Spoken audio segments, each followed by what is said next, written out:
Oh shit! Oh, what's up, bro? What's up? No, I'm one of the numerous people. Well, I'm on your friends list. Can't say your name right, but I'm on your friends list. I'm one of the people. My name's Lamar. I know. Um, Oh. um, I actually just want to say to you guys, thank you for making the chapters. Actually, no, thank you for viewing the chapters.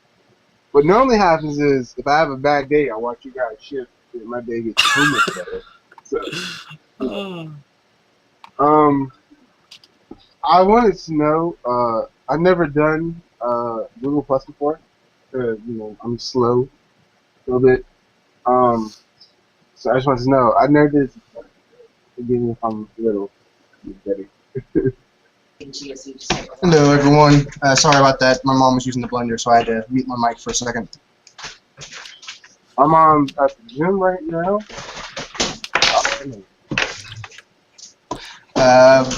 I know Curtis. Where do I know you from in the J room? He's Lamar. Oh, okay. Okay. So we know most of the active people in there anyway. So. Yeah, I know. Like, I spend most of my life on the J room, so. You guys go to Comic Con? Yeah. I'm sorry. I'm playing this. I'm getting my ass kicked. I do. What is it? I live in Virginia, so I couldn't go to Comic Con. It was amazing. I wish I would have gone. I wish I would have gone because that King of Lightning Jotun dispute with Sanji versus Zoro. That that would have been fun to debate in. Yeah, this is my first time doing one of the Google chat rooms, too. So I'm playing around with all the stuff I see on the sides. Yeah, I've done dozens upon dozens of them with just random people. There's one where you can do where you can create your own beard and stuff and monocle, and it follows your face automatically. Like, here, watch this. Hold on. Let me see if I can find it. I can't find it. Oh, it's gone.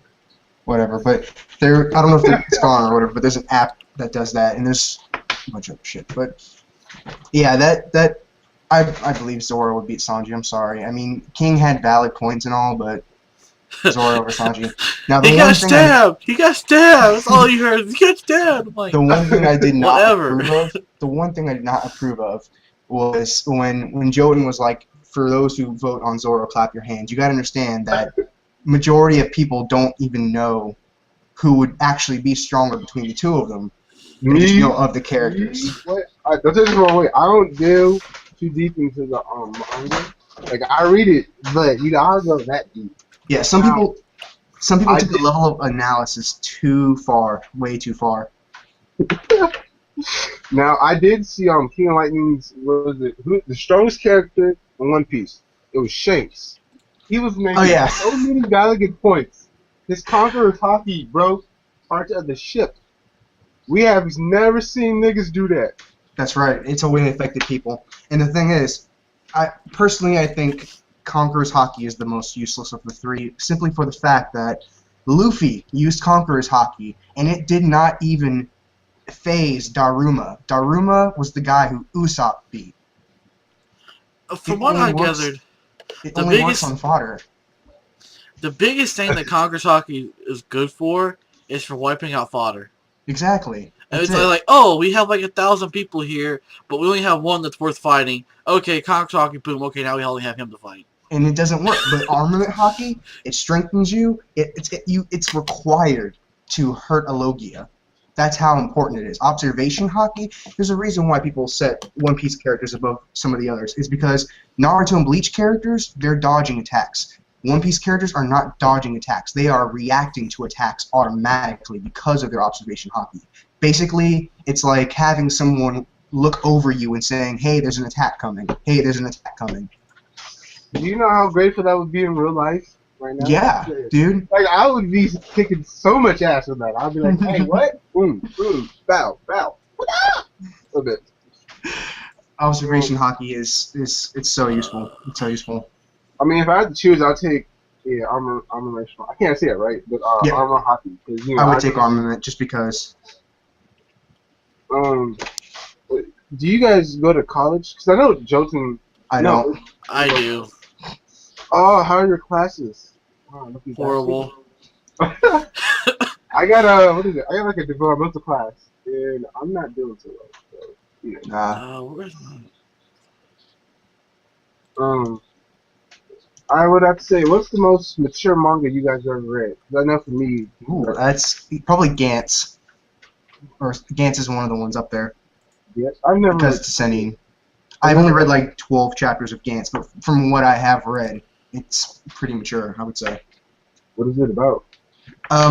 It's been like a year or two since I touched on it, but if I remember correctly, like these people just they wake up in this sort of place and it's kind of game-like, but it's not quite the same. And then they have these little blaster guns or something like that.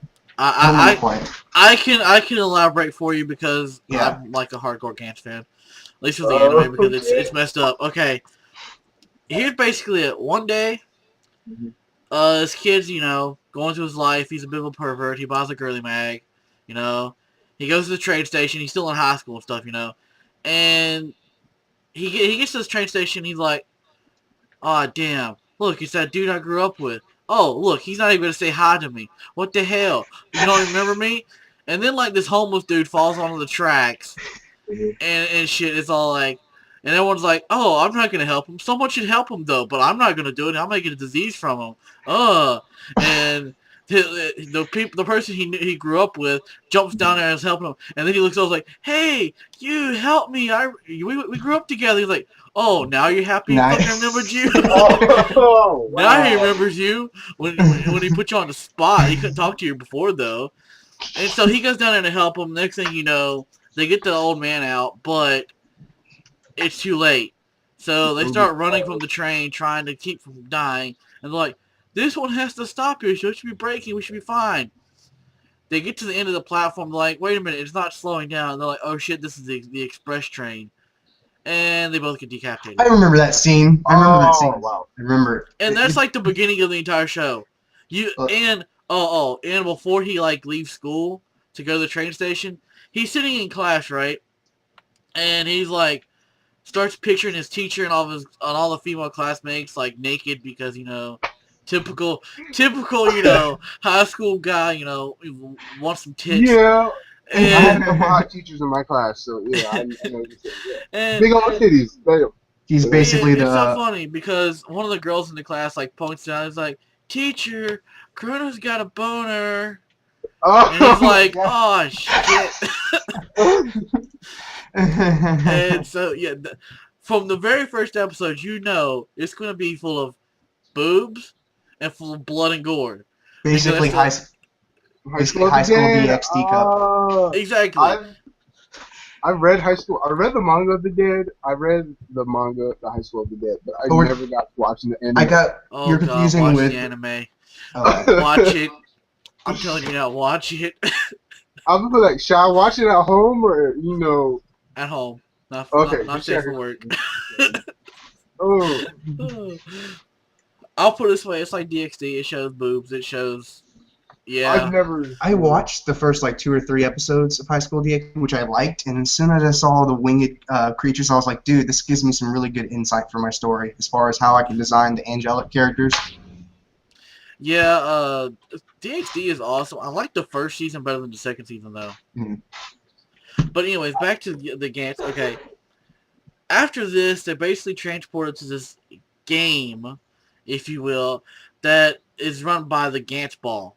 It's this big black ball in the center of the damn room. The room is somewhere in Tokyo, and they can see out the window, but they can't leave. And then they get out, then they get teleported again out to this other location where they have to kill a bunch of aliens. Okay, that sounds fucking awesome. And and when I say they got to kill aliens, I mean at first they always have to kill one. And then that one will bring out the rest that they really have to kill. And the rest that they really have to kill are like 1,000,000 times stronger. And all they have at their arsenal is these like super suits, which look like fucking spandex black suits on, that basically can increase their muscle mass, can increase their speed, but they have to willfully think about it. They can't just be like, oh, I'm scared, I'm just going to lay here and die. Well, then the suit doesn't do you no good. You have to actually think about it. And they have these weird guns that cause miniature air explosions. Oh my god. But it requires 2 triggers. You have to pull both triggers at the same time in order to use it. I remember the scene where it first gets used on that one wimpy-looking alien, if I remember correctly. Yes, it's the Green Onion alien. And after that, his dad gets pissed off and comes after him, and it's like watching the Hulk go chase him, and it's like, because they're green, so it's like, oh shit, they're gonna die. But it gets more epic throughout the whole thing. Oh, and in like the second episode, might be the first, no, second episode, I do believe. This one girl tries to kill herself, and that's how she ends up there. Because basically, you have to die in order to get sent to the thing. That's why I love it. Because my motto for Gantz is death is only the beginning. Mm-hmm. Because that's literally Mors the beginning. Principium Est. I was like, that's literally the beginning for everyone who gets into the show. To get into the show, you have to die first. That's pretty much it. So basic, yeah. So, I mean, she tries to commit suicide by slitting her wrist and laying in a bath of water. So when she shows up, she's butt-ass naked and laying down. And she just so happens to be teleported right on our pervert's lap. And he's like... Yes! Sorry. I had my and she is hot. I give her that. She was hot. You know, I'm like, damn. And she ends up having to go live with him because the Gant sometimes screws up and leaves your original behind. What it actually does is it copies you right before you die and teleports your copy there. The real you is actually dead. And you just get the memories of your previous self. Yeah, exactly. It's like a genetic clone of your original self. And sometimes it screws up and leaves the original alive. Well, the girl who tried to kill herself, her real self didn't actually die because of the suicide attempt. So she can't go home. She can't go home. She has an older sister and a mom, and she can't go home because they would see 2 of her there and be like, what the fuck? So she has nowhere else to stay, so she ends up staying with our MC, the pervert, and... Oh, yes, and it gets interesting from there because he wants to fuck her. He wants to be with her, and she's like... and when she shows up, she's like, you can just think of me as a pet. And he's like, kind of hard on, laying in bed with her. All he has is the... Because he's laying in bed with her, and because he only has like a twin bed, so they're like right next to each other. And he's like, so are we gonna fuck or not? Because like I have needs and you're staying here for free. Come on now, give me something. And she's like, you wouldn't fuck your pet, would you? And he's like, oh, you had to go there. You had to make it seem like really awkward. So he never gets anything from her. She eventually goes after the friend who died with him, which just pisses him off. But eventually there's another chick that comes along and he gets to bang her, and you actually get to watch them bang. Yes, they're sitting there in front before one of the missions, and they're out in the little hallway where they all changed at, and it's just sitting there. He just sitting there getting at it, you know, fucking her, and they show it. The other girl walks in there and is like, "Oh, I'm sorry," and walks back out. And he's just like, "What, bitch? I tried to give you the D, you didn't want it, so I moved on." Now, I mean, shit gets crazy though because each mission, like 90% of the people who died to join them for that mission or that game, die again. Wow. And it's supposedly like Naruto, when people come back, they come back. But it's like death is like unlike most series, death is like what that show is all about. You die to get in, you die to get out, and that's pretty much it. And so it's just like nothing but death everywhere. And because there's lots of death, there's lots of blood, gore, gruesome ways to die, body parts getting chopped off. Perfect series for me, basically. Because even if the story is just going nowhere, all something has to happen. Oh, the story. You want a mindfuck story that makes no damn sense for the majority of the series? This is it. Because you spend most time going, what the fuck is this Gantz thing? Why the fuck are they here? What the hell is the meaning to all of this? It's just like, Why did it summon him here? I don't understand what's going on or what the purpose of the show is.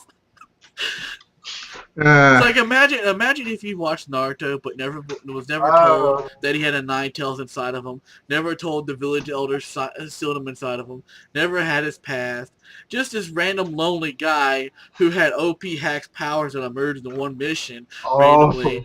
It's like, the fuck is going on here? And that's like the entire storyline. The only clues that you get throughout the whole thing is one guy says what he believes is the truth of the matter is. He says that he believes you are sent here to kill aliens that are here illegally, but not like. That reminds me of something. Yeah. Not like Mexicans though. Like they know that. It's more like people from Mars and shit come into the planet Earth illegally. So it's a different type of illegal alien, and you got to go kill them. They're either like here illegally or they're mass murders hiding out on Earth or something like that. It's like an intergalactic police force.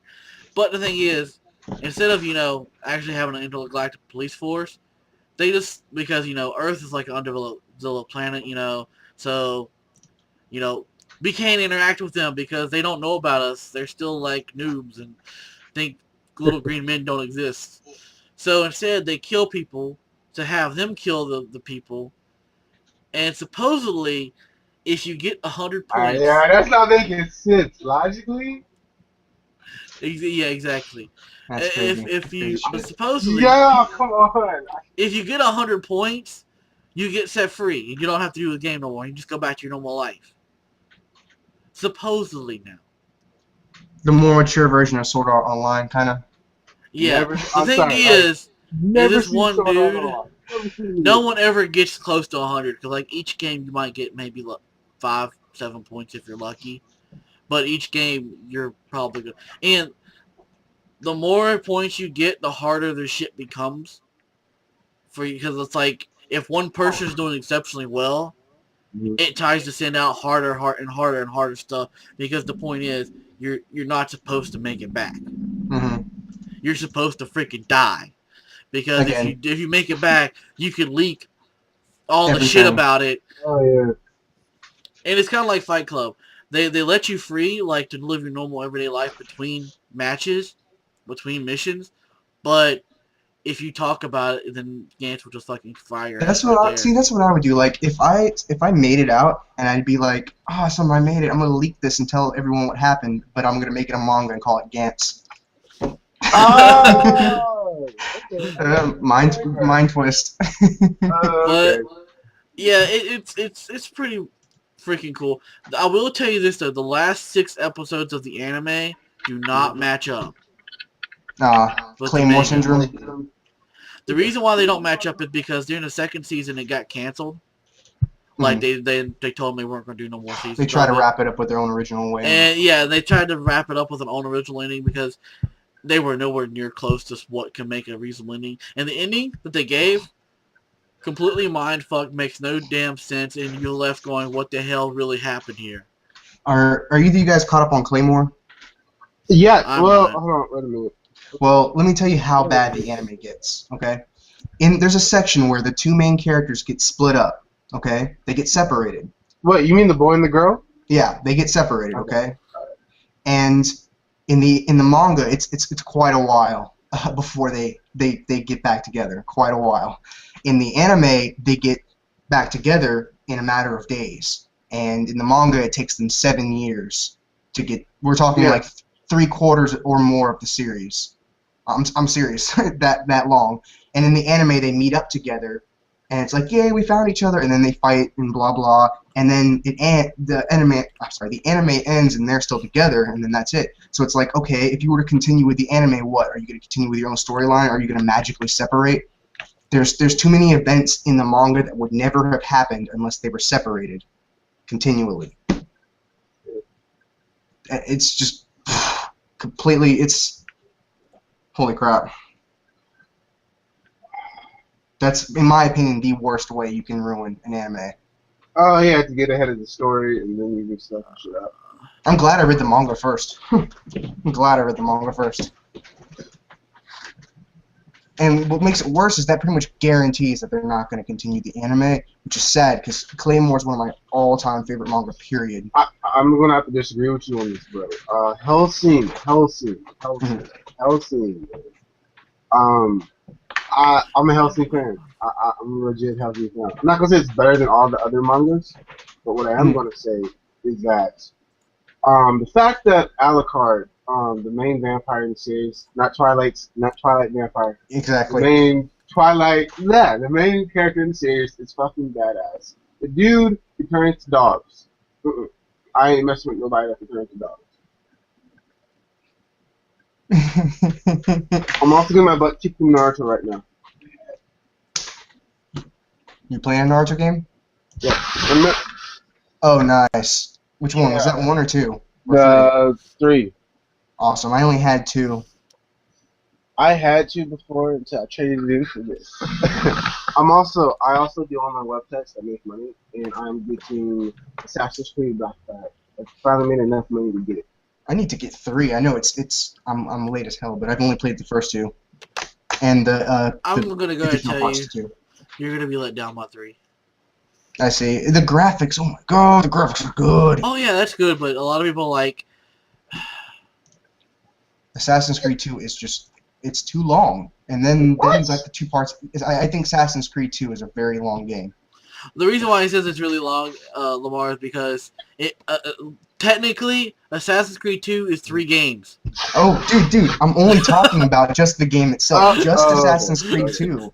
Assassin's Creed 2 is already. But if you think about that, like to actually get the full scope of Assassin's Creed 2, you gotta play 3 damn games. Yeah. Because it's like, and it's just too damn long. I played the first 2, but I only got like halfway through the second one. I'm like, okay. The main thing that gets me is the gameplay is so repetitive. Yes. Like yes. after the first like 3 or 4 hours of playing, it becomes the same thing. Oh, let me run, do some like parkour, and kill these people. Oh, and then let me do the same damn thing again. Yeah, and again. Granted, and again. You get additional supplies and stuff, but A, you don't need them, and B, you don't get any groundbreaking new things. You're just getting I don't know, bits. dude. A gun and I think. Oh my god, I think a gun in 1770 is pretty fucking awesome. In fact, I'm mostly kicking people's butts with a knife and some assassin's knife. And a rope dagger.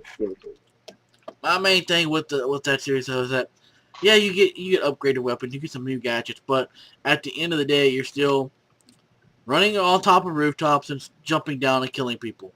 Yeah. And I mean, at the end of the day, you're still doing the same damn thing. And my other problem is like in the first one, I played the heck out of the first one. I did everything but collect all the feathers. Like seriously, I did everything but that.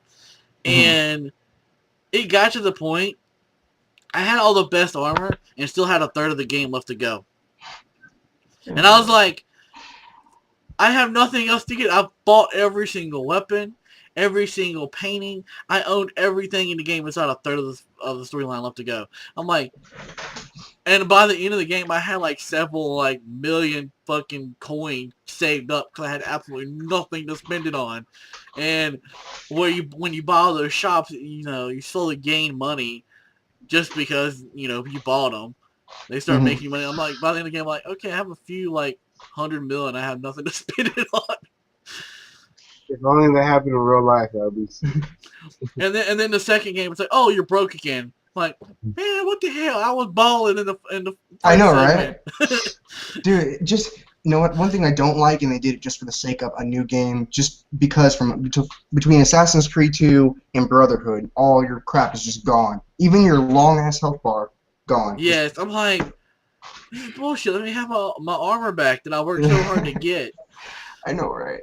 And there's this. Yeah, I know.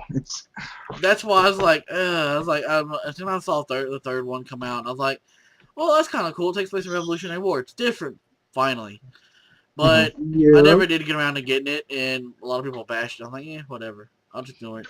But the fourth one that come out, this fourth one, I don't care if people do bash it. I don't care if it doesn't live up to the hype. I want to get it because I've been waiting for that game that done pirate ships and shit right. Yeah. And I'm like, Fuck the assassin part. Fuck the historic moments. I My just only want to be on the problem, damn pirate ship and roam around and kill people. my only problem is that Assassin's Creed 3 came out less than 1 year ago. That's True. not enough time. That's not I enough know it's time. annual. I know it's annual. Well, honestly, I think Assassin's Creed 3 was the half-assed job just to test out some things for Mhm. 4. I think 4 was Interesting. the main one they were aiming for. Just because if you look at it, 4, they've done said on the next-gen consoles will have, like, no loading screens at all. Like, Oh, you go nice. Because straight... the loading in Assassin's Creed is annoying. I'm sorry. Yeah, they're removing all loading screens. You can easily go from being on the ground to being on the boat and back again, like seamlessly. And I was like, "Oh, nice!" I was like, "You got me there." I was like, and then they showed them in the ship battles, and I'm like, "This looks epic." I was like, not to mention I can, you know, control the ship, or I can let go of the ship reins, go fire a few cannons, and go back. I was like, I can pick and choose what I want to do. I was like, I like that. I was like, for 2 reasons. One, I've been a pirate fan for a while now. Yeah, I watched Pirates of because the of One Caribbean. I Piece. love those movies. And that. And then I got into One Piece like in the past 6 months, and now I'm like really into pirates. I'm like, My experience with. with Sorry, it's crazy. I didn't mean to interrupt you. I definitely want to like get that game. I just don't want to get it for PlayStation 3. I want to get it for PlayStation 4, so I'm just waiting. My experience with One Piece was just. Like, I've been in Naruto and Bleach forever. One Piece was too childish for me at first, and then 4Kids didn't help. And then I started reading the manga, and to this day, I prefer anime over manga. And back when I started One Piece, manga for me was kind of iffy. So I got from the beginning all the way to the end of the Jaya arc, not Skypiea, but the Jaya arc. And at that point, I was like, this is some good stuff, but there's too many moments, and I'm kind of feeling like, see, Jaya is not all that great of an arc. It doesn't get good until the Skypiea stuff. So I was kind of like, eh. But the thing is, the way One Piece works is that every saga pretty much starts off average at best and then picks up. One Piece is good at starting from the middle onward to just being perfectly consistent. With Naruto and Bleach, you may just get, it may start off good of an arc, and then like this fourth war arc started off good, and now look at it. One Piece, I mean, you will never get a bad ending to any saga in One Piece. So I dropped it for like a year and a half more even, and then I started watching it from the anime for the first time from Skypiea, and I got from Skypiea to now in like 3 months. I mean, okay, my forte into manga was Dragon Ball Z, straight up, the old fashioned Dragon Ball Z, because dude, it was like I didn't know it until then. I didn't know characters died in Dragon Ball Z. That's the one shocker that came to me. With Dragon Ball, yeah.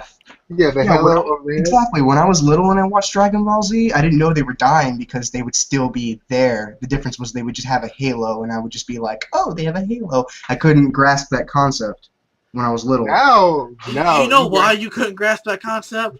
Because of American cartoons. Yes, oh, look, exactly. his face blew off. Next scene, he's perfectly fucking fine. Okay, it's just like every other cartoon I've ever watched. No, he's actually dead. That's why he has a halo.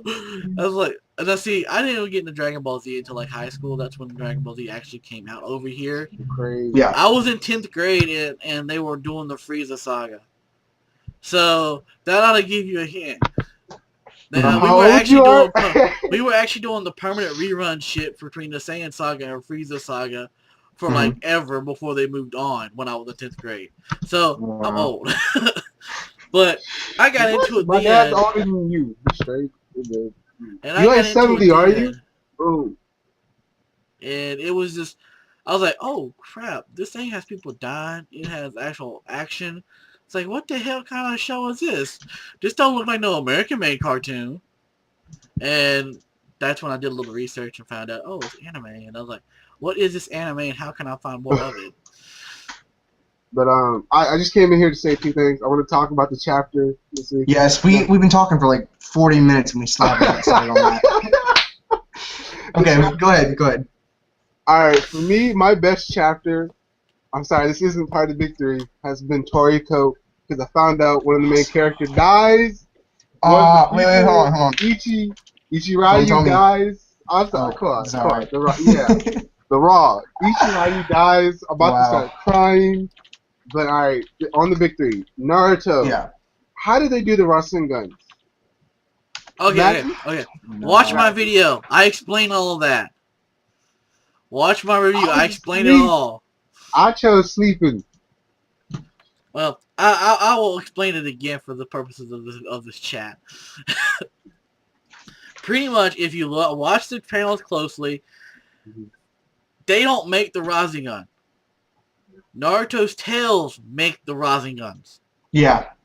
And all the rookies do is they jump down and actually get like sucked into the fucking chakra tails. And because they're with the new form of his chakra, it's not just because before he just gave him a little bit fist bump style. Now they're actually immersed in his Biju sync mode. So of course, what happens to them? That their Kyuubi chakra transforms into the same style of his, thus giving him the Sage of Six Paths cloak. And so that's why they end up with the coat. That's why and then they come out and they're like, Naruto, why you got a Rasengan sitting in front of us? Are you turning evil and trying to kill us all? He's like, no, use my Rasengans to like destroy the shield so we can actually get to Obito. And like, can we do that? It's like, I don't know what the fuck I'm doing with this thing. Like, are you sure we can actually use this technique? He's like, dude, I've already made it. All you gotta do is just push on it. Exactly, and that's the thing. Since the Rasengan is suspended over your hand, otherwise it would obliterate your hand. And you know for a fact they cannot control this giant Udama Rasengan they've never touched before. So you know they're not controlling it. Naruto created it. Naruto controlled it the entire time they were holding it, and they weren't even technically holding it. It was in front of their hand, and then they used it. What was the point? What was the point? You could have used Shadow Clones. Better yet, you could have took the tails and went fling and flung 8 Rasengans at them. Or 9, I'm sorry. Yeah, okay, yeah, but if he would have did that, he would have dodged. He would have been like the Mitchell. Left, right. Exactly. It had the distance aspect of it. And because he had the rookies on him, like behind him, when Obito went to block with the shield, that's when the rookies jumped out from behind him. Was like, haha, don't think so. We got you. And Obito's like, shit, they destroyed the shield. Kishi okay, just sword time. Block with the sword. Yeah. What he was trying to do was make them all relevant and exist in fighting and defeating Obito. What about Sakura? Idea. Exactly right. And I have That's the one time I'm glad Sakura was useless. That's the one time I'm glad she was useless. I have a theory as to why he didn't make Shadow Clones. Shadow Clones take a lot of chakra and a lot of concentration and so forth. I think with him giving so much chakra to the rest of the Alliance, he's kind of spread thin. I think him making Shadow Clones right now isn't an option. I think the most he can make is like 2, and that's only if that's only to like help him do like Rasengan and shit. I think to create more would be stretching himself too thin and would possibly kill himself. Like, being all them said, even with the QB helping him and syncing with him instead of taking shit away from him, still, that's just a lot of shit to try to balance out with your chakra ability. Naruto may have mastered the whole chakra sharing and chakra control, but even so, there's limits to what you can do. There's limits to what you can do with it. Exactly. I was like, he's not God mode yet. Now, maybe if he had, the Jubi inside of him or something, then maybe he can go like, screw it. Many Shadow Clones, protect everybody. I'm God. I can do whatever the hell I want.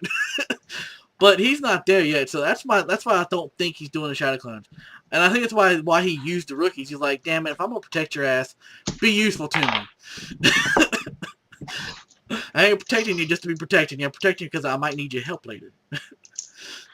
My favorite of the big 3 was I'd say Bleach, personally. Yes, because he got his Bankai back. It looked awesome. Hollow-fied Bankai. That was just beast. Hollow-fied Bankai. A lot of people are harping on it and saying, oh, but they're rip-off of visors, blah, blah. Here's the problem, though. These pills, they're putting the hollow effect into their bloodstream. Understand? It's temporary. Very temporary. Yes. It will run out over time. Only a very small portion of that is actually hollow powers. They're still almost entirely Shinigami. Visors are Shinigami modified to hollows. It's completely different. Their entire DNA is rearranged. This is pretty much like this could become a sort of power up for the Shinigami in the future. Like, they can carry around some of these pills in the future, like if Urahara mass produces them or shit, to where if they're in a battle where their Bankai isn't enough, they pop the pill, boom, holification boost, suddenly they have a little more power, because they blur that line for a few minutes, and can defeat a stronger enemy. So I can see these being handed out like, freaking candy later on, after the whole war's over. Because it's new technology. I'm still trying to wrap my mind around the Quincy's goal. I get they want to destroy Soul Society. Do they not understand that if you eradicate the only people keeping the entire existence existing, you're done. Quincy's, when they kill Hollows, the Hollow's soul does not get exchanged in the Soul Society. It's gone completely. The entire existence will literally just because be the gone. Quincy don't care. They want to kill off Soul Society so they can kill off all the Hollows and be done with it. And the reason being is that Hollows are like pure fucking poison in them. They don't care. It's like, who cares if we end up destroying the whole entire universe along with it? Fuck it, we don't care. We hate Hollows. They all must die, even if we take the whole damn universe with it. It's like, really? Calm down. Yeah, but aren't Quincy's, just don't go near them. Aren't Quincy's the opposite of Shinigamis? Like, what is this like? Yeah, it's Quincy's the opposite of Shinigamis. The Shinigamis are opposite of humans, and humans are. Oh man, all I'm gonna say is I have not figured out the Quincy's goal, because this is Kubo. The fact that Ichigo's Zanpakuto was not it was not his. It was his Quincy powers. Yeah, that's a nice little point. I also mentioned that when I discussed my Bleach review. I have a theory about what Ichigo's Bankai may look like, and I do believe the whole reason for these holified Bankais that we're seeing now is to be a foreshadowing of what Ichigo's may look like. Because think about it. If these Bankais are holified now, therefore when they go Bankai, they look kind of like an Arankar. Ichigo's Bankai, well, actually his entire sword, is his hollow now. Because I think that was a symbolization with, the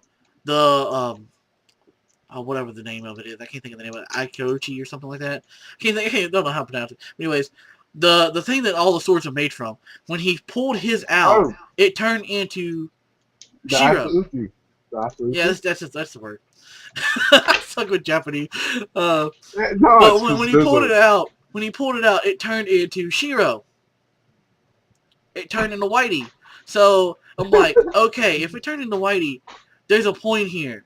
That's because his Zanpakuto is going to be his hollow powers.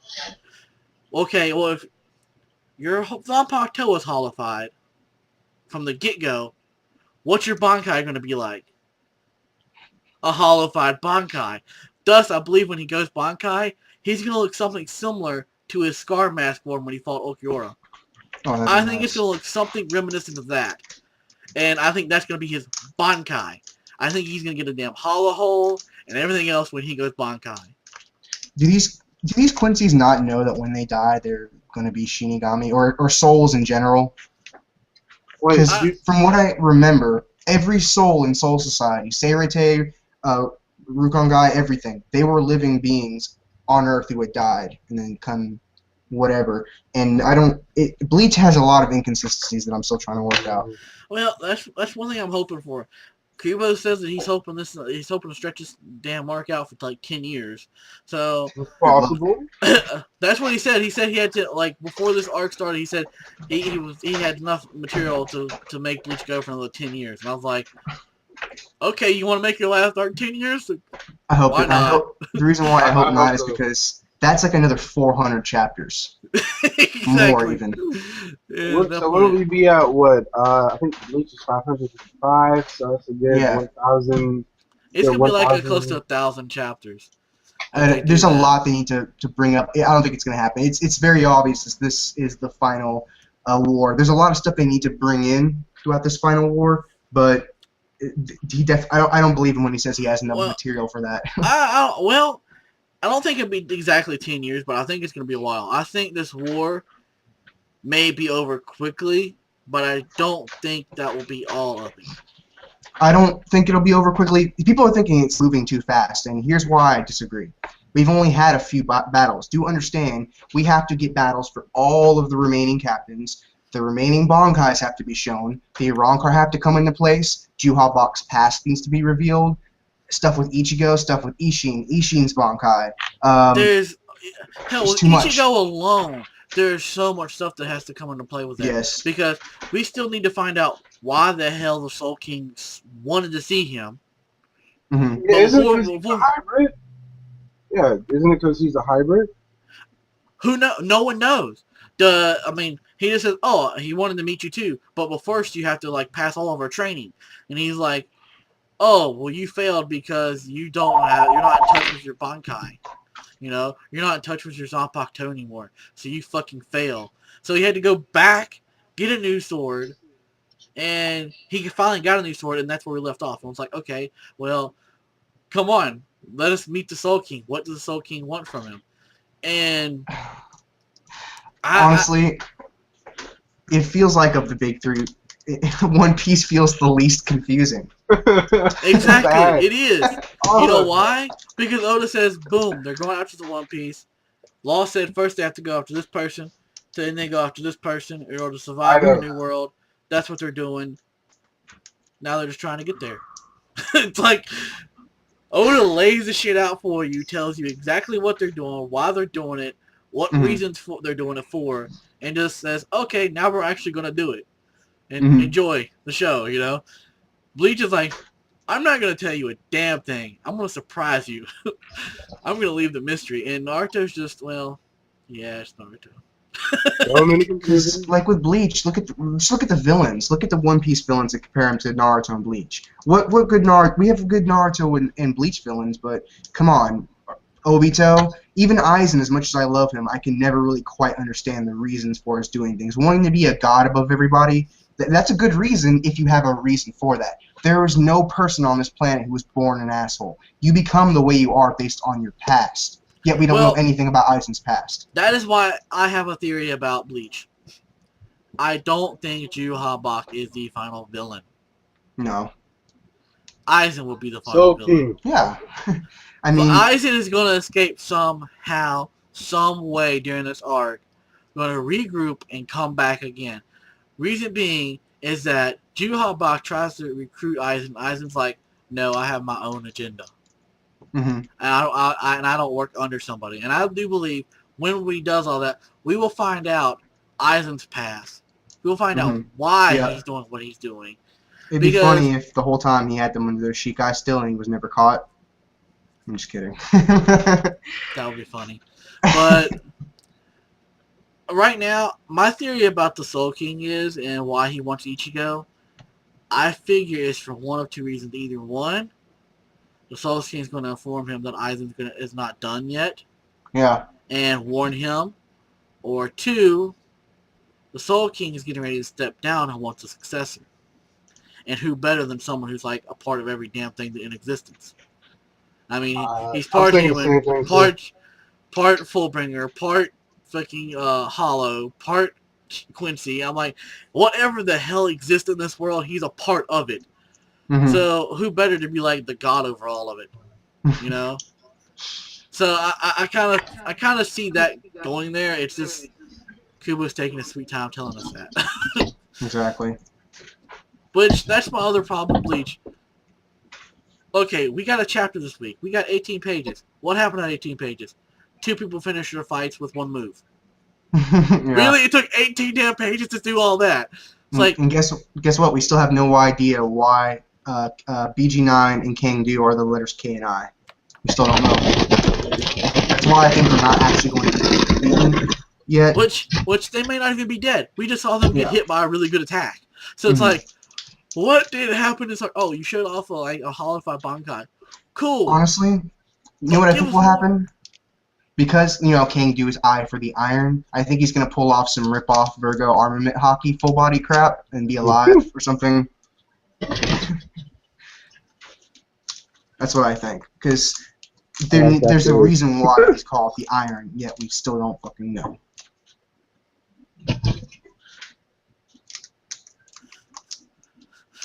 Oh man, but it's just, it's really like Bleach is on its own little thing. That's why, like I said, my big problem is Kubo goes too slow. He writes in a volume structure, meaning that one chapter ain't gonna tell you shit. One chapter ain't gonna do shit. But if you read an entire volume together, you get the same amount of information that most people do in like 2 or 3 chapters. Exactly. And that's the real big problem I have with Kubo. And I don't know if it's per se his writing style or just his way of milking the shit out to get more money. Maybe it's both. Maybe it's I think it's writing both. style. Like when and if my manga ever becomes big, I'm not gonna do it to milk more money. How much more money could you need? As popular as those series are. Okay, wait a minute. Wait. Name the most popular series that has been to date. What's up? The most popular series that's been to date? That's been what? Wait a minute. Most popular series that's been what? Okay. Been to date. Isn't Dragon Ball Z the most popular series to date? I believe so. Yes. How much money do you think that's made? Dude, so much. Yeah. Easily, I would say more than the big 3 combined, not just because of manga and anime, but because of all the merchandise, the action figures, the collectibles, the DVD box sets that get reissued all the time, the T-shirts. When I was like 8 years old, I had a T-shirt with like, I had Vegeta and Trunks and Goku and Gohan and a shitload of people. And guess what? Every other black person from the age of 8 knows who Dragon Ball Z is in this country. I mean, okay, Kubo, when Bleach was at his height, he should have milked it. I mean, honestly, when Bleach was at his height, he should have milked it like a cow. Like a fat cow sitting on a stool. I mean, if I'm like this, if I'm ever successful in something, I am going to try to make money, because, you know, never do something for free. You know, if you get at something, you never do it for free. Okay. I was going to say, what about One Piece? One Piece is, hold on, I believe it's it's the best-selling manga, either in Japan or worldwide. I can't remember. It's worldwide. It's, if I remember correctly, 230 million volumes or copies sold. I'll put it this way: One Piece every year, it's always double number 2. Whatever the second highest selling manga is for that year. Actually, One Piece is double the amount of it. I was looking up this thing on the top 20 best-selling manga full time worldwide, and it was twice as much as Naruto, and Naruto was twice as much as Bleach. Here, I'll find it. I know. I was gonna say. I mean, like the One Piece chapter. Like I thoroughly loved the One Piece chapter this week. Yes, it was really good. Like I said, One Piece was actually pretty decent. I'm very suspicious of Violet though. Yeah. Mm-hmm. Something is going up with her. She shot out that screen. She has to have connections with Rebecca. With Rebecca. I bet you that's her sister. Calling it now. That's her sister. I consider that possibility. They have to be emotionally involved because there's no. Why would she? I consider the possibility that maybe she. It was either you or somebody else in a review that said maybe she shot the screen because she's going to do something that doesn't want to be broadcasted in the tournament, or I think it was Sawyer actually. No, I don't remember who it was. Either way, the thing is, why would she shoot just that one? She shot only that one screen for a reason, and that was because they were talking shit about Rebecca. Exactly. I honestly think Lamar might be right. It could be her sister, but if it is her sister, why does she remain hidden? Why does Rebecca think that she's all alone? I mean, I'll put it like this. Think about it like this. Their previous royal family was hated. Well, after Don Flamingo came in, they became hated. So wouldn't that hatred force you to go underground? Okay, I found the list. It's the top 20. I'm only gonna do the top 6 for real quick. Okay, Bleach, 78 million copies sold. 5th place, Slam Dunk, 117 million copies sold. In 4th place, Naruto, 135.5 million copies sold. Now this is where I get just like really. 3rd place. Fairy What Tail. what could sell more than Naruto? Fairy Tail. Kochira, Katsushika, some other crap that I can't pronounce. 155.3 million copies sold. I expected it to be Fairy Tail. Yeah, I have never heard of this manga in my entire life, yet it sold 30 million more copies than Naruto. And I found out why. It has 184 volumes and counting. Been out since 1976. Send me the name of. Can you send me the link in a Facebook message? Yep. All right. Here, I'll post. It's in the Google chat if you can see it. I have no idea. Oh, okay.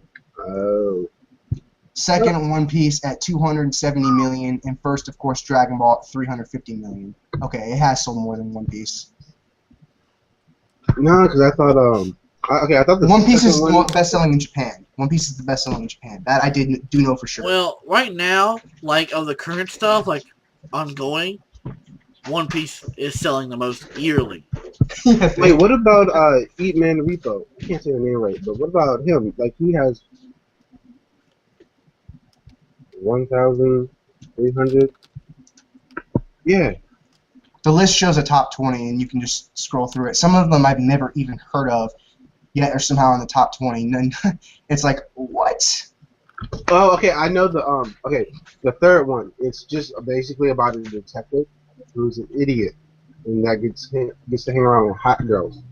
That's it. I read it. It's not bad. Well, that explains a lot. Yep. I'm not surprised Dr. Slump was on this list. I'm not. But yeah, I'm thinking Sawyer might. I'm kind of agreeing with Sawyer on this one part that he said about Violet. Why did she act like getting government protection meant shit, given the Doflamingo is with the government as well? I'm not sure. All I know for sure is that Doflamingo siding with Kaido is grounds for termination as your status of Shichibukai. End of story. That means no more government protection. Exactly. So I'm thinking either she's gonna plan on revealing this to him, to the government, and that's how she's gonna get her protection, and they're gonna revoke his title, or she was bluffing to get Sanji to go and save Nami and them, so that way she could continue on what she had to go do on her mission. So she bluffed Sanji just to get him to leave her the fuck alone and believe that she was saved, so that way she could go to the palace and get done what she had to get done. I think it's more of that than anything else. I think she was just bullshitting Sanji just to get him to leave her the fuck alone. It's like, okay, you've helped me, now go fuck away. I gotta go do some business without you, so bye. I'm considering the possibility that Violet could be a Straw Hat, but I've considered a possibility recently that there will be no more Straw Hats, other than maybe Jinbei, and here's why. Think about it. Just look at Brook. Brook has missed out on Water 7, easily the most important time for the Straw Hat crew next to their separation at Shibambi. The bonds of the Straw Hat crew in Water 7, that scene when they're standing in front and Usopp shoots the little government flag, that is... Brook missed out on that in everything before. Alright, now, what about Jinbei? Oh, Jinbei didn't join until Fishman Island. I know, but he did join in the Whitebeard War saga, so he was still there for the entire Whitebeard War. So he missed out on a lot, but it's not as bad as, say, if a new person joined now. Now they missed out on East Blue, Alabasta, Skypiea, the epicness that is Water 7, the epicness that is the separation of the Straw Hats, Whitebeard War, Fishman Island. They miss out on everything. I think, and here's the reason why I think there'll be no more Straw Hats. We're in the second half now. The first half was building the Straw Hat crew, and then the second half would just be continuance of them, and now they're just building their general allies for the final war. And Jinbei's connection to the Straw Hats is Luffy. He saved Luffy. He helped teach Luffy. Without Jinbei, there would be no Luffy right now. Exactly. It's so weird because Jinbei, of all people, has a deeper personal connection with Luffy than any other Straw Hat, if you can believe it. Yeah. I'm not saying he likes Jinbei more than Nami or Zoro, but Jinbei has become more relevant to Luffy's past. The whole Whitebeard War, helping him save Ace, which obviously failed, and holding Luffy up and was like, Luffy, what do you protect most? What do you want to save? I want to save my friends because I still have them left. You know what I mean? That, and plus, of course, him sharing the blood with Luffy. No other Straw Hat has had that kind of... Exactly. I could see Luffy looking at Jinbei like a brother or Exactly. a mentor. He's kind of like replaced Shanks in his life for right now, where Shanks was his mentor and like the person he looked up to be, and then he kind of like had to go back doing his own thing. He taught up Luffy all he could. Time for Luffy to learn on his own. Well, then Jinbei comes in and is like, okay, now I'm going to teach you and be a mentor now. So it's kind of like reminds me of Naruto and the fact that we have Kakashi and then Jiraiya and Iruka first. well, yeah, Iruka. Then we have Kakashi. Then he goes to Jiraiya. It keeps getting passed off until finally he's just so damn OP. No one can teach him any damn thing anymore. Yes. It's like, oh, he's mastered everything we have to teach him. Okay. Well. Trafalgar Law. I want to find out what happened to him 13 Yeah, and we will soon. I have a feeling he's gonna die. What? I've heard that. I have a feeling he's gonna sacrifice himself trying to defeat Doflamingo, and he's gonna die in vain, and this is gonna piss Luffy off, and because I think they're gonna pull a Dragon Ball Z Vegeta Goku moment with Frieza type thing right here, and Law's gonna be laying there dying and be like, Luffy, this is the reason why I hate Doflamingo. Blah blah blah blah blah blah blah. We're gonna get this whole fucking life story. Finally, we're like, so that's what happened with Law, and then he's gonna be like, avenge me as one of the rookies. Now I have a crazy theory about Doflamingo in Law. I want to say, and this is off the left part, as I feel. I think what if Doflamingo was Law's father? Oh, that'd be interesting. That's a possibility. I don't think. Here, let me. It makes sense. 13 I can years confirm ago. this real quick. Based on their ages, I can confirm this real quick. If it's even possible, because they have confirmed ages for both characters. That's why I was able to say that Doflamingo could not be the evil version of Sabo, who's officially alive, or something like that. Because they look sort of alike, and people were like, Doflamingo is really Sabo, but it's like, dude, he was there at Gold Roger's execution. It doesn't make sense. Yeah. It's not like an Obito Toby pull where it's like, oh, Zetsu. It's you know what I mean? His age currently now is 41, so that's definitely a possibility. Hold on. Yeah, because Law's like the same age as Luffy. Law is the current age of... like 18? 26, actually. So that's... that could actually... That could happen.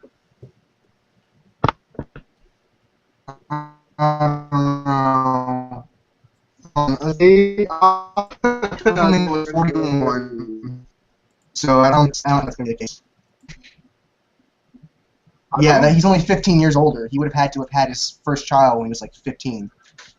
You know what I mean? Doflamingo with his wife would be like, "Here's our first son." Wait, Doflamingo, you're 15. You have a son. That he would have to have had a son at 15 in order for that to work. But there's I think their connection as to why Law hates Doflamingo so much is this Rocky Port incident. Having fun with the tools. Hey, what's this? Well, it says you can do backgrounds. I was like, let me see if I can do a background. No, it doesn't work that way. It just says it's experimental, so... I am King of Lightning.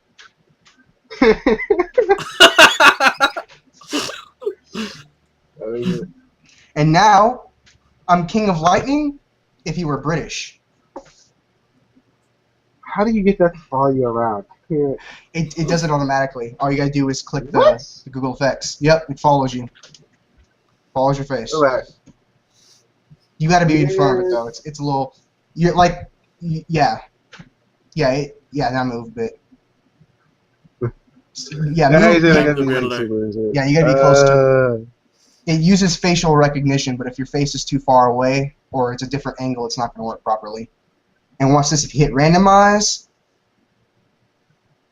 You look like Jotun with the beard. That's just crazy. But I mean, okay, out of the big three this week, I would have to say Bleach was a little better. The only reason I'm saying that is Bleach. because there was a little bit more action. I mean, Naruto was second on the list, and then One Piece. Because, I mean, the thing is, they got dropped down a hole that they can't escape from. So, we haven't seen that. I mean, we haven't seen that yet. I'm glad. I'm glad Obito is done with. Obito is Obito. I don't think Obito could be done though. We noticed It's possible.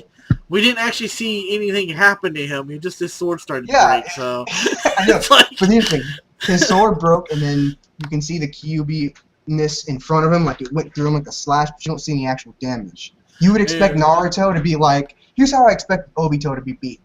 Okay, something ultimate, something jutsu, poo, and then this part jutsu, and then like a series of attacks, like he would use, like, you know what I mean? yeah. It would be a series of attacks that would just be super epic.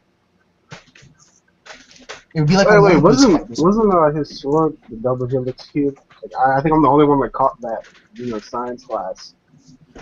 Yeah, it looked like a Double DNA strand. helix. Yeah. Because I think the reason why for that is because he's using the progenitor. You know, he's got the Jubi inside of him, so therefore DNA is like the foundation of all human life. Of So course. it And kind of Sage makes is sense that the supposed to sword be- looks like a DNA chain. So I was like, meh. And of course, essentially, the Sage he's the father of ninjutsu, so he's essentially, he created the DNA of all human beings. All human Exactly. beings' DNA could essentially strain from him. Now, one thing I didn't agree with on Sawyer is that when Sawyer was talking about it, he's like, it's bullshit. That's like a badass sword, and it just got broke so easily by a Susanoo sword. That doesn't make any sense. I was like, Dude, it's the same thing as like, okay, the sword may be like supposed to resemble the Sage Six Pass sword, but it's but the not. sword is made out of the same black shit that all the little tiny shields have been made out of.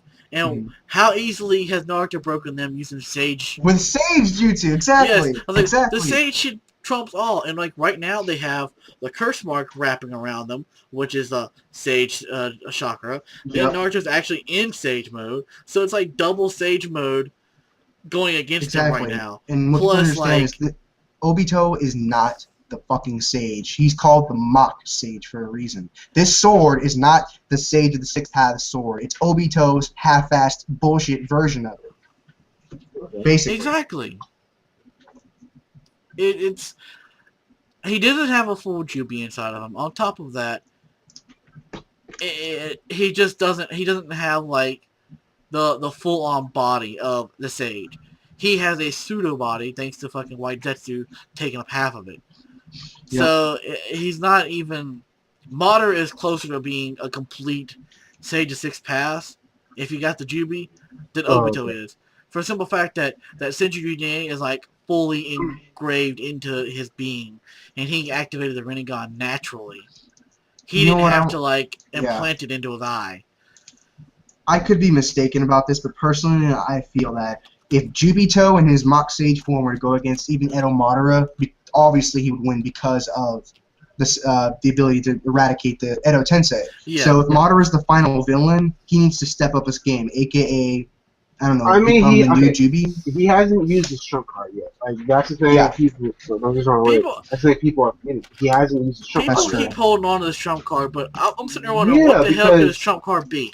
What does he have left up his sleeve? Rin, a technique to cancel out the other technique. Or that's the only trump card I can think of. Because what did Madara make clear to us? He knows Edo Tensei.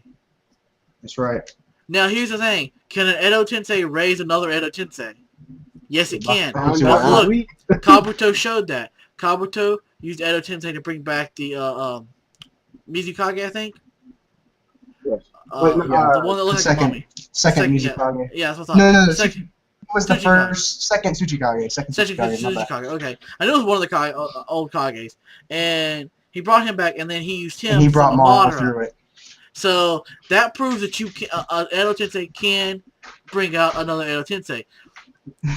It's trump card. What was Kabuto's trump card against Obito? Madara. Yeah. Karma's a bitch. Guess what else is his trump card against Obito? Rin. Rin! He's gonna do Edo say, bring back fucking Rin. And that's when Obito's gonna realize Rin died because Madara wanted it to happen in order to convince Obito to partner up with him. Madara used stuff to take over her mind and have her attack them, and the only way she could be freed from it was to attack and kill her. So Kakashi was freeing her from the shit, and Madara was behind all of it. Obito's gonna be like, oh shit, I've been brainwashed, and he's gonna become a good guy again. He's gonna become a good guy. Yeah. He don't talk no jutsu. He's gonna get like, oh fuck, I've been fucking brainwashed no jutsu. And he's gonna be like, I'm sorry, Naruto. I'm gonna help you out now. Here, take the Jubi. You can do have you all guys this. still think Naruto's gonna be the Sage of Six Paths? He basically already is now. His own version of it. Not literally, but the way he commands everyone, he pretty much owns the army now. He's basically like the Kage unofficially. He basically already is the spitting image of the Sage of Six Paths reincarnated. You know what I mean? Honestly, I think once he has the entire QB, or even all the tailed beasts, because eventually, I do believe now that Naruto's not going to get the Jubi. I think instead he'll have all the tailed beasts inside of him separated, because he views them as individuals. And that was kind of the whole point of him saying they have a name and all this other shit. He views them individually, so he would never want to combine them all together to be one creature again. And I think once he has them all together, they're going to like do some kind of bullshit and have him talk to the Sage of Six Paths. And he's going to like reawaken, and he's going to come out looking like the damn Sage of Six Paths without the chakra cloak. He's going to have the damn cloak on. His hair's going to be poked up with the horns. He's going to look exactly like the Sage of Six Paths, and he's going to come out with the staff, his sword, like everything, and like the legit stuff, and he's like, yes, the Sage of Six Paths gave this to me. It was hidden inside the chakra of the Del Beast. She has the potential to finish the series off in a fantastic way. I doubt he does it though. Here's the thing: somebody posted a comment in the J room that really made me think. That he said that the perfect idea of Naruto, the battle that represents Naruto the best is the Naruto Zabuza Haku fight, because it's actually about ninjas, actually about stealth, and it's stealth and power at the same time. It's getting to the point now where it's like, who can blow up the biggest whatever. That's what everyone said. Was Hunter x Hunter taking its little hiatus in order to prevent Kishi from stealing more shit? Stealing his shit? That's what I heard. I swear to God, that's why I did it. I know, like, other people are like, no, he just, needed a break, he's sick, he's all this. No, bottom line, he don't want fucking Kishi stealing his shit no more. How long has he been, the manga been on hiatus? I think 2 years, or a year and a half. Yeah, no, because, okay, listen. So stupid. The last chapter 340, was the chairman finding out he had a son. Yeah. And the chairman's last orders were, kill my son. Kill him. We never found out why. Like, that's the thing I'm worried is I watched the anime, and I know I don't know if they're going to continue or how they're going to do it. But, I would just suck it up and just I don't know. I wouldn't put my manga on hiatus for 2 fucking years for that. 2 years. I mean, you don't know, he can be sick. Like, that's the thing about this is I hear they work extremely hard, and like even when Oda was sick, he still put out a chapter. Yeah. I'm in. It's like, I don't know, man. I don't know. But honestly, I believe that other than that being his reason, and see, after that, of course, Kishi had to steal something else, right? So I think he said, hey, what's another really popular one? Well, I can't do One Piece because I'm not on water. So that kind of eliminates all that shit. I can't do pirates. So what can I do? Wait a minute. I'm in Naruto. I can pick some random location that's like a bajillion miles wide and have an epic battle that nearly destroys the planet. Dragon Ball Z! I'll copy it! Here's one. It's like, I can't copy from Hunter x Hunter anymore, so what other book can I copy? The Bible! Well, see, that isn't that big of a deal. I know. I I mean, was just anime kidding with and that manga one. in general like tend to copy religions and so forth. So Of course. that I'm not Totally like second place. that. I'm not gonna nitpick on them. I'm like, I so know. you copied a religion. I was like, every anime has done that before, so it's not a big deal. But I mean, copying every other like cookie cutter copying like every other series is just ridiculous. Which honestly, I think part of the watching Hunter x Hunter, I am definitely getting the idea that Sasuke and Itachi were definitely modeled after Killua. I've heard that, yeah. Because if you watch Killua's skill, especially in this most recent episode, he just obliterates those things without even like using his special abilities.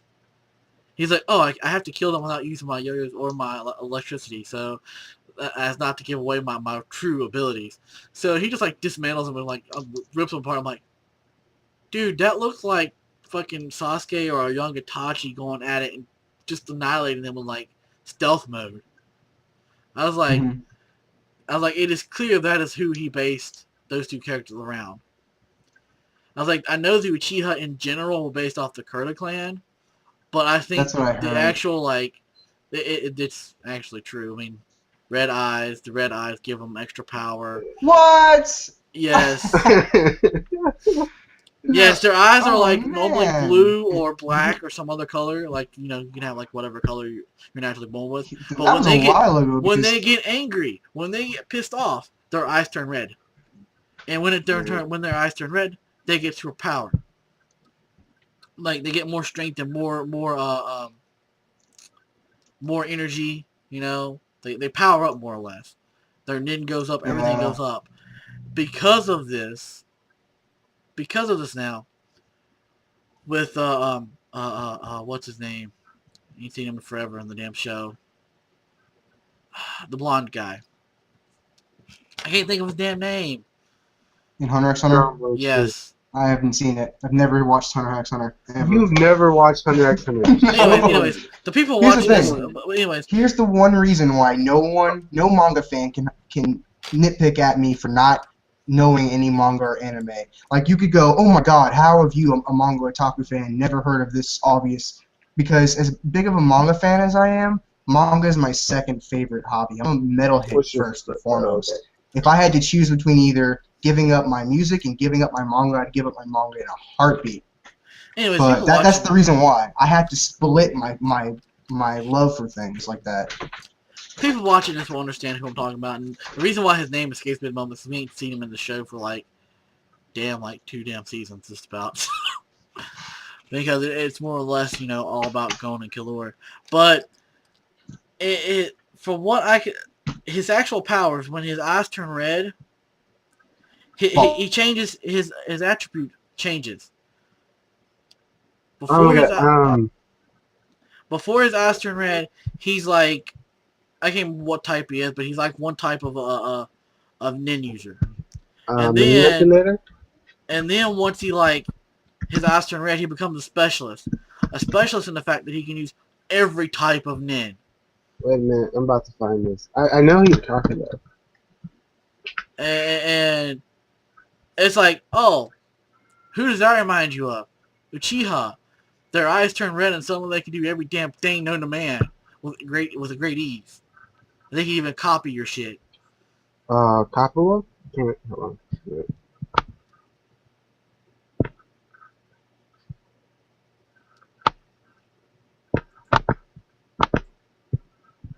on. Okay, how do I post something this? Here, I'm gonna look it up real quick. I found it. Yeah, his eyes are exact copies of the Sharingan. Actually, the Sharingan's the exact copy of his. Hunter came out before, you know, Naruto did. And that's what everyone's saying. The Uchiha were copied off the Kurta clan, and Ted just disappeared on us. Yeah, Kurapika, that's his name. Yeah, I know who you were talking about because his character setup is amazing because it allows him to copy everything. Exactly. It's like, oh, once his eyes turn red, he becomes like so overpowered and hacked. It's not even funny. Which is why he puts, in order to make him, and then he makes himself even stronger by putting a stipulation on his own abilities. To where if it let his eyes turn red against anyone other than Phantom Troop, he'll die. So therefore, he only lets himself go into that hacks mode when fighting Phantom Troop members because that's who he wants to kill. Because they decimated his clan. Who does that sound like? Sure. Sasuke. Uchiha. Yes, it's like Sasuke. I must destroy my brother because he killed my clan. Kurapika. I must destroy the Phantom Troop because I destroyed my clan. It's the same damn thing. That's why I was like, Kishi completely ripped it off, and most people know this.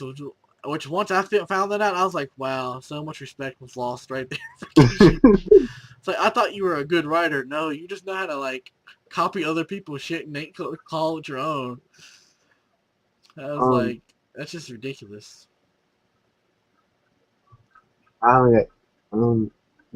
You've seen Hellsing, right? No, I haven't, actually. I just never could get... This one of the ones I couldn't really get into. Hello. Yeah, my internet went out for a second. Okay, I was just going on Facebook to find out what was going on. I know, right? It's like Google Hangout stopped. I'm like, ah, crap. I'll go on Facebook, and it's like... You got that cheap internet? Mm-hmm. I've got actually a CenturyLink. It's good internet, but I don't know why it went out. It doesn't usually go out like that. It's a rare occurrence. Verizon, baby. Verizon high speed right there. Mm-hmm. Nice, nice. No, I was gonna say, okay, no, the reason I'm saying Hellsing is because I would have to say, okay, after Dragon Ball Z, Hellsing is what got me into anime because, come on, it's a vampire. It's not Twilight. Right. It's not the old-fashioned non-karate. It's amazing. I read the manga version of it. So much better.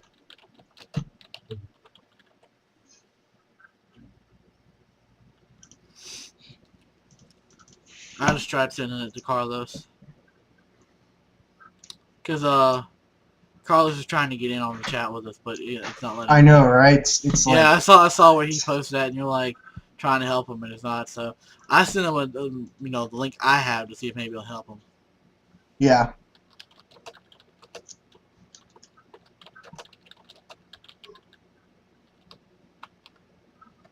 Even if you can't get in something into the wall, it's not like it's going to be the only one. Like I said, it was originally going to be some kind of official thing, but when I found out that I couldn't put it on my channel because I can't do live events, supposedly you have to have 1,000 subs for that. I don't know if that's legit or not.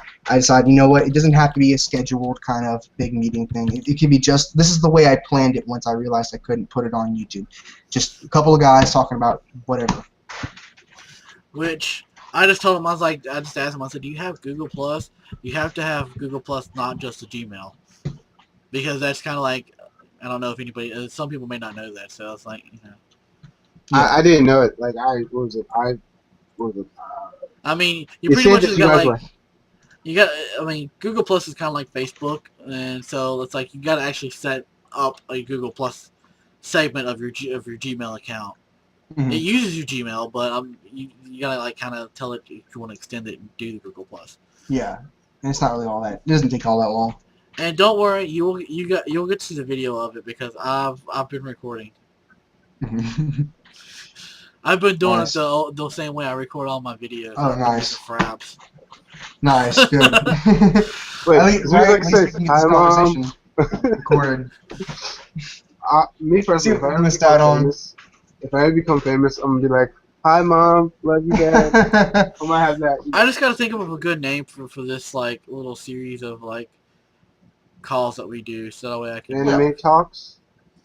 Yeah, this one I would say just fuck, I don't know, random shit. I was gonna say, I don't know. I want to name it like a series. Okay, I know what you don't can title it. I know what you can title it, okay? Okay, you can title it. Hold on a second. The video call that Carlos J.R. Pagan missed out on. I'm kidding. I'm just sitting there thinking, like, Jotun has the J room. Then I know, I think it was Bankai has the Hokage something or another that he does. Hokage Summit? Yeah, that's it. Dude, what's funny about it is we all got into this because of the J room, so it's practically it's the J room. And yeah, given that Jotun can't do it no more because, that damn fucking YouTube strike from when I tried to do anime reviews. I'm like, I told him, I was like, dude, you need to be careful about like actually showing the anime in your review because they will flag that shit in a heartbeat. Anime companies are fucking hardcore about that stuff. King Lightning's video, towards the end, he was talking about why Shanks is the best character. He was actually saying towards the end that Jotun actually stood up and asked, what is it, the anime company that owns this, why do you guys flag our stuff? And they were like, we'll talk to you when this is over. And then he explained it that the distributors in North America actually love what you guys are doing. And thanks to them, it's because you guys are promoting the content, giving them feedback, doing it. It's the people in Japan that don't like your stuff, which is ironic. So many levels. Fucking TV Tokyo. And that's the thing on my channel. If you look at who flags the videos with anime, it actually says it's TV Tokyo. TV Tokyo does not like, for some odd reason, if you show like 5 seconds of the anime, then you're stealing 5 seconds that someone should have to actually pay them to watch. And I'm like, that's bullshit. 5 seconds isn't enough to do any damn thing other than tease someone and make them want to pay to watch it. For all they know, your anime is shit and they don't want to pay to watch it. Thanks to my 5 seconds, so they're now curious enough to go watch it. So I just advertise for you. Recognize. As a former metal album reviewer and being in another community, there's obviously a community for that. We've had those same problems where we'll review an album and stupid, like for example, there was this one album that came out by this band named Winter Sun, and they're a part of this record company called Nuclear Blast Records, and they just started flagging random ass fucking reviews. People even bothered not putting the images as the thumbnail. Just a random video of them talking with the title. Some people even put new Winter Sun album instead of the name of the actual album, just in case, and they still got flagged. Because they're assholes. It's like, dude, we're promoting your shit. Okay. We're promoting it. But you're talking about it, and you may bash it, so we don't want to do that. It's like, really? Even if they bash it, haven't you ever heard bad publicity is still good publicity? Yes, there's no such thing as bad publicity. Because there's going to be people... Because even if there's haters, there's going to be people who are like, oh, fuck the haters, I'll check this out because of it. I know. Hey, key example. Do you have any... Like let's say Jotun decided to do a video talking shit about me. I'm just giving an example. Let's say he was like, Logia Master 666, he's a such and such, and he was doing this, and that. There are going to be some people fucking suck ass. You know what I mean? The people who hate Jotun will be like, oh, Jotun hates this guy. The enemy of my enemy is my friend, so I'm gonna check this guy out. You know what I mean? And the people who love Jotun are like, let's go check this guy out. See what's so horrible about him. Exactly. Why does Jotun hate him? Let's go flame this video just for the shits and giggles. Actually, I wanted to ask you guys. Okay, you guys have been doing this for a while. Me, I'm new to this. Yeah. I wanted to ask. What is it? I got like. Hold on a minute. After this, I'm about to watch King Kill and look at my websites. So, okay.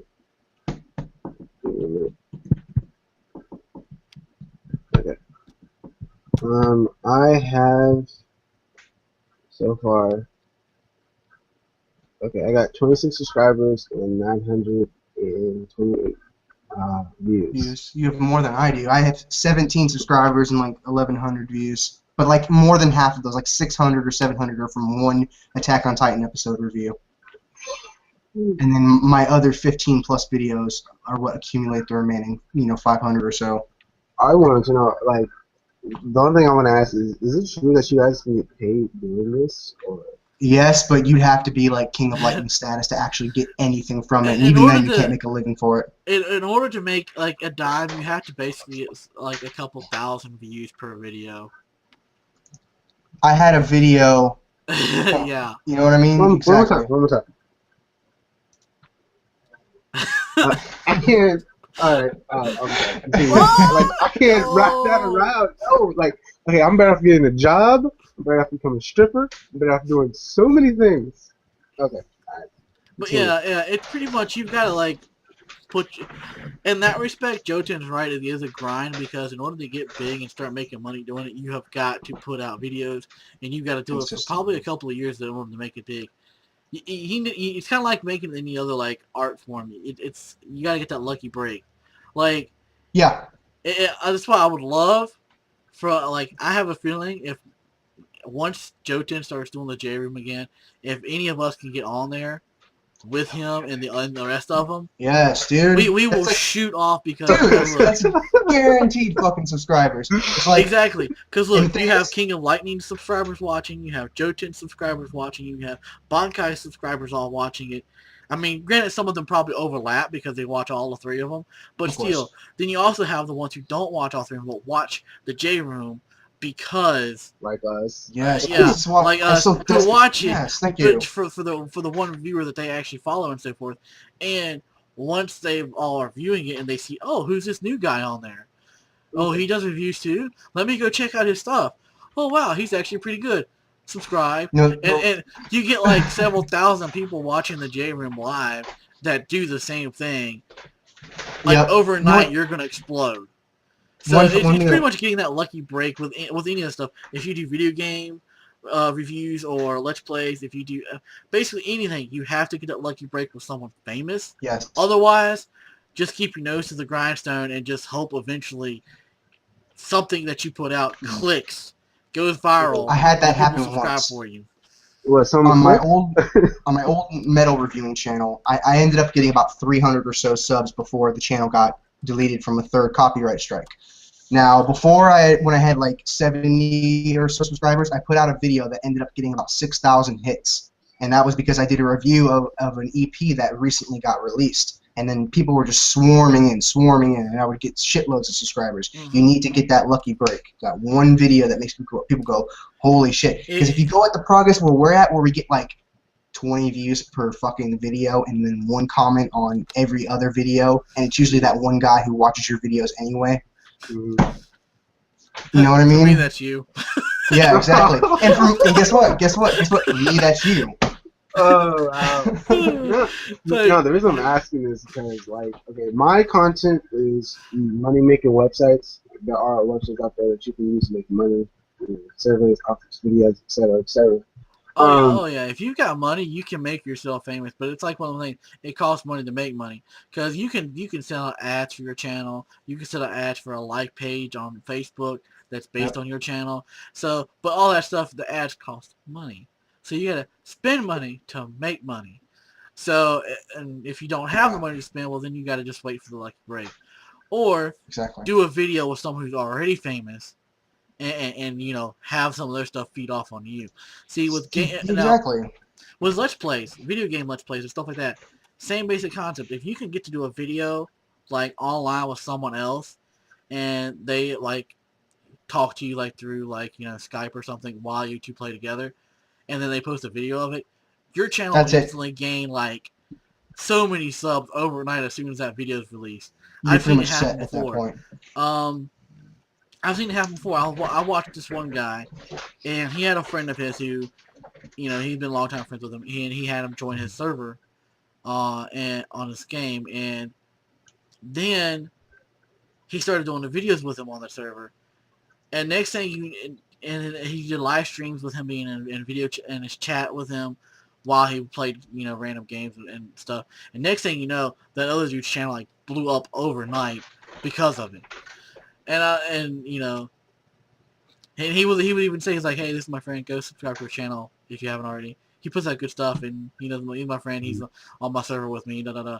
And everyone's like, oh okay, boom, flock to it. So like I said, it's all about that either getting something done with that one person who already has a lot of subs, or making that one video that's just like makes everyone want to sub to you.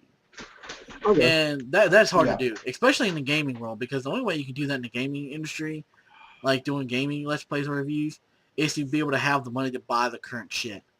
Yeah. Like Exactly. right now, if you had the money to go out and do GTA 5 and record it, you're gonna get subscribers. That's all there is to it, because it's the latest, greatest, big thing that everyone's going crazy over. Yep. It's about knowing what's popular at the right time. Exactly. Now, see, I didn't have, I don't have the means to record stuff on off of consoles, Me too. so because it's not on PC, I was kind of fucked out of that. And by the time it does come out on PC, no one's gonna care about GTA 5 no more. Yeah. So it's like, really, that kind of sucks. It's like you couldn't come out with a PC at the same time you did the consoles. Thanks for fucking me over. And it's kind of the same thing. I was like, now there's ways that you can record what you have on the console, but I don't have the money to go out and purchase all that stuff, because it's like a lot of money, and not to mention I have to figure out how to wire it all up and make it work. But it's whatever. That's why. But I've noticed doing the anime reviews where I don't have to spend money to do my stuff. All I have to do is sit in front of the camera and give quality content to get like more popular. I may have more subscribers on my gaming channel, but I get more views per video on all my reviews than I do on anything else. On any of my other channels. My reviews and my AMVs are like the two things that get the most hype, because it also helps that there's groups I can post the stuff in. The gaming community, oh my god, it's like cutthroat. No one wants to help out anyone else. They all hate each other. It's like, oh, I will follow you, I will subscribe to you, and I'll watch your videos. But I'd be damned if I'm going to be in like a chat with you in like a group or anything like that, because I don't want people to associate us with having the same type of material. Me copying off of you. You know. Oh, someone else just popped in. I know it's you. Dude, that's trippy, man. Hey, what happened was I basically had logged out off my YouTube on another tab because I was going to check my messages on my, not my Melodeath Ted channel, it's my metal channel that I did have before, or the one I tried to start from before, but I was trying to look at my Load Game Master account, and then if you log out of YouTube, you log out of the Google Hangout. So I was like, oh shit, that was my bad. Okay. I mean, okay, the reason I asked is because, okay, like, I found out I had a YouTube channel before. Like, I created a YouTube account. I just found out I had made the channel before and never used it. So, as I said before, my channel is about how to make money online. Like, they're on my website, so pay for your opinion. And I figured I would, talk about something that's money related. So.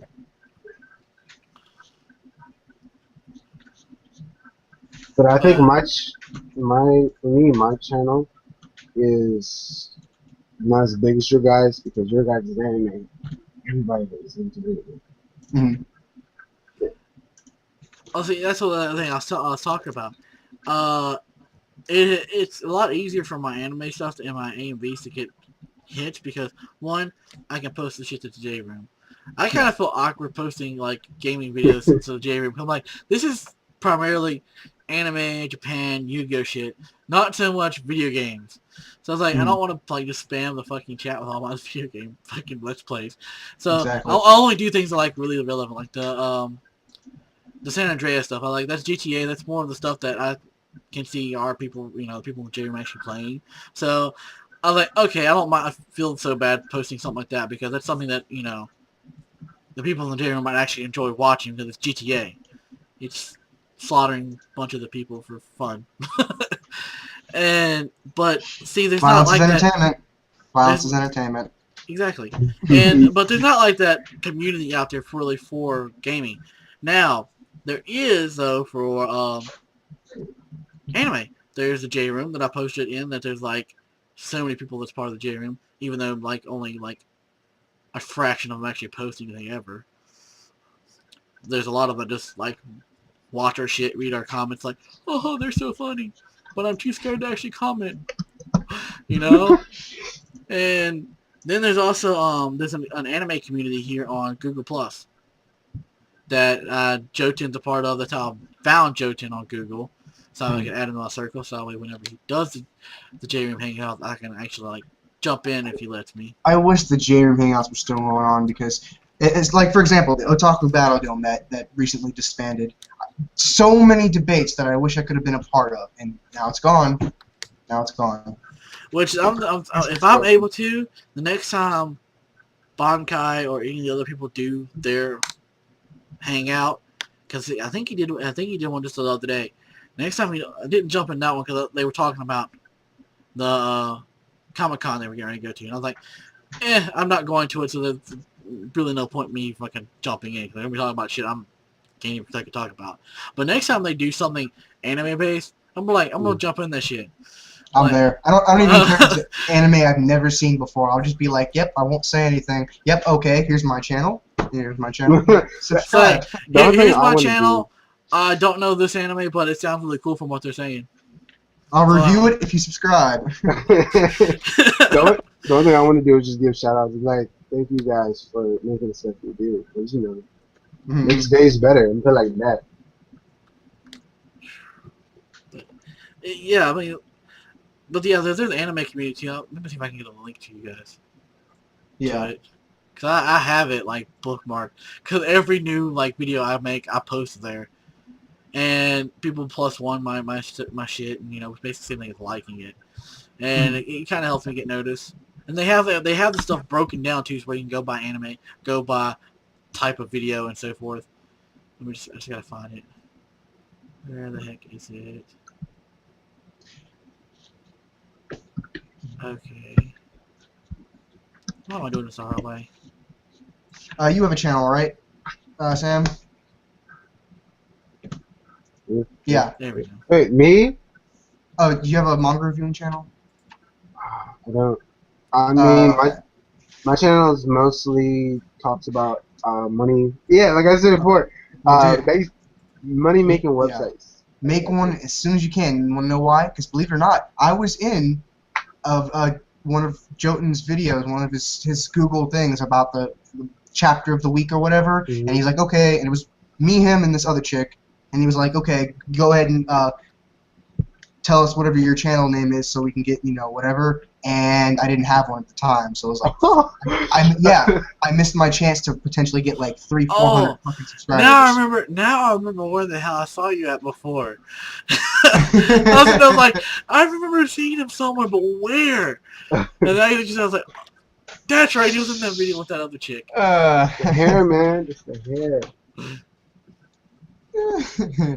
Yeah. Well, right there's the Google Plus community. I just seen it in the chat, and it's you know, the anime community, and people post shit there all the time.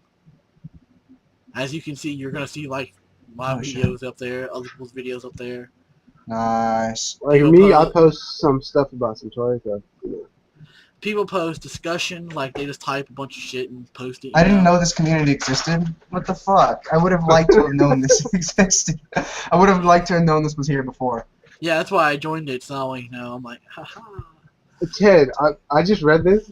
I gotta be honest. You watch, you read History Strong's Disciple, Breaking New Wave, and Beelzebub? I've been meaning to. Oh, okay. I have to tell you, from my standpoint, Breaker New Wave. Read the Breaker. It's amazing.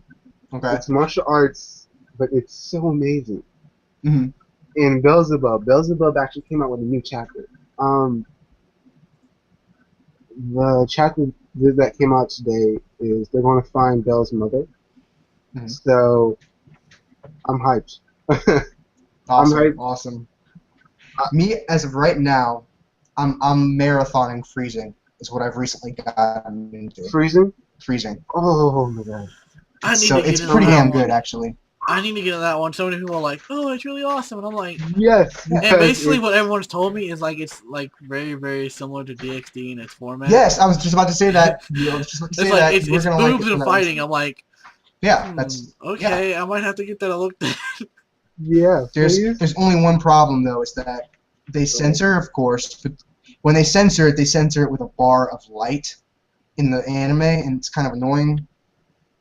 but you're gonna get your fair share of borderline ecchi. It's good. Oh, that's just creepy. It's Okay, like on Twitter. Okay, no, what I'm talking about. On Twitter, I follow some of the anime-based people. People try to like mimic the certain anime characters, and one of them is like Goku, and he just shared a picture, and he's like, I don't even," and it's a picture of the 6-star ball, yeah. 7-star ball, and it's got a chain on it, and he's sitting there naked on it, wrapped around the chain, mocking Miley Cyrus on top of the Dragon Ball. I was like, oh god! I was like, really? Who What the made that? hell? Who made that picture? Who made that picture? That's just creepy. Oh, great! I got a missing image now. Thank you. Oh. Yeah, this anime community Google thing, like, I've never used G+. The only time I use Google is when I want to do a Google Hangout. I don't bother. But since there's an actual community for it, I didn't know that they had these communities and shit. I've never bothered using my G+ account for jack shit, so, that's going to be handy. And my review should be coming out today. For which anime? Big three, Naruto, Bleach, and One Piece. And I need to do a freezing review whenever the new episode comes out for the freezing vibrations. I don't know. Actually, I want to know. Do you guys know why? Okay, I understand why people review the big three. It's popular. Naruto, Bleach, and One Piece is popular. But what about the other ones, the animes out there? 'Cause I know for a fact. The last No one, I think, King and a couple other people do Toriko. Yeah, the little round. Yeah. I'm gonna do Toriko. Because King of Lightning's like the only big reviewer I know that does Toriko. And those manga get a lot of views. With the big three, everyone's cramming for them, but then the bigger reviewers monopolize all that shit, and because of that reason, it's hard for you to get noticed as a small-time reviewer. That's why we don't get views with jack shit, because we're reviewing what every other jackass is reviewing. That's why my Attack on Titan review has like 600 fucking hits, but every other video has like 20 at best, 20 or 30. Originally I wanted to start reviewing, but I mean, my reviews will be really short, like a minute. Be like, the chapter is good, that's it. And then you're going to dive into it. It's going to be like, it was good, it was bad, it sucked. Short reviews are good. I have a habit of making them too long because I spiel on and on and on and fucking on. My reviewing style is actually kind of like King of Lightning's. You just... Stop. I'll like Tekken 101, for example, will spend like 3 minutes straight talking about just one panel. Literally, like he'll be like, this particular thing happened, and then he'll go on for a few minutes about etc. This panel. Oh, like look, if you look at this little corner way over here, you see this dude doing this one thing, and then you see this dude doing this thing right over this corner, and like, oh my god, like this is like epic, like. Never mind what's going on in the forefront. The background is awesome. I mean, was it King? My favorite person's reviewing style has to be King of Lightning, because his videos are 20. They range from 5 minutes to. They're too. Yeah, I know. The only problem with King of Lightning's videos, in my opinion, is they're too damn long. I'm the person. I'm sure the viewer that will watch the. Oh my gosh. His Toriko reviews are amazing. Yeah, they are. When King of Lightning gets going on something, dude, he goes. It's so funny. He'll be like.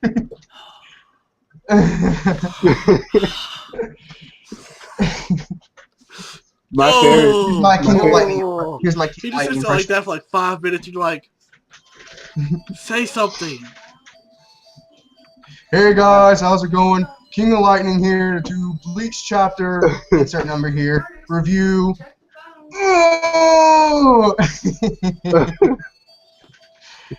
My favorite one was Exterminators, man! My favorite review was like he had his leg in a picture. I posted that on my Facebook, and I had people commenting.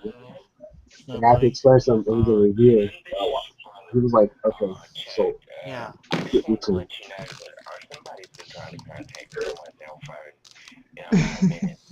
I, so yeah, a little bit. Awkward silence. Oh shit. Okay, my brother's gonna want to get on soon, so we'll probably wrap this up and then All right. do this some other time. Next time, so we can make it more official, we can have a planned discussion and Okay. then set a schedule. Perhaps my schedule is very flip flop. This is Mine why I too. don't always do reviews, because it's like one day I can and one day I can't. You'll notice I'm recording in my fucking kitchen, and that means if people are here, I'm shit out of luck. I'm in the room. Look, I don't have class on Tuesdays and Thursdays. Hmm. I'm normally asleep or in the bed. So, Yeah. Before we go, can we say out our channel names, just in case Of course. somebody must have seen. All right, my channel is Dude Big 12. I talk about how to make money online. Come check me out. Khrono? You already know mine. Yeah, Post it, you know mine. Okay. Well, do you want me to like give a list of all of them? I have like 3 of them. Just introduce yourself in what you do. Okay, well, Khrono Mclovin here, and I've got 3 different channels. I do AMVs on one, anime manga reviews on another, and then I do video game let's plays on the other. So I cover all my bases trying to get views. My channel, of course, is Logia Master 666. The name deriving from, as a metalhead, first and foremost, I decided how can the reference here. So yeah, I do Naruto, Bleach, and One Piece reviews. I'm working on doing Toriko, and I plan on doing anime reviews of One Piece and Freezing in the future. So that's it. I hope this was pretty fun. Actually, I wonder how long we've been at it, like hour and a half. So Yeah, I'm not so sure how no, long this is it'll gonna be. be fun for me to edit and try to upload. It's gonna take me like all day to render Hey, this. dude, I'm glad you're the one doing it, not me, because it takes me like 90 minutes to upload a 15-minute fucking review unedited. I know. I'm fucking serious. So I'm glad you're the one doing it. For those of you who watch or whatever, I hope you guys enjoyed, and we'll schedule a next time or whatever on Facebook. And bye, everybody. Bye, everybody. Wait, how do I log out? Oh, okay. Yeah. Just exit of the top right corner.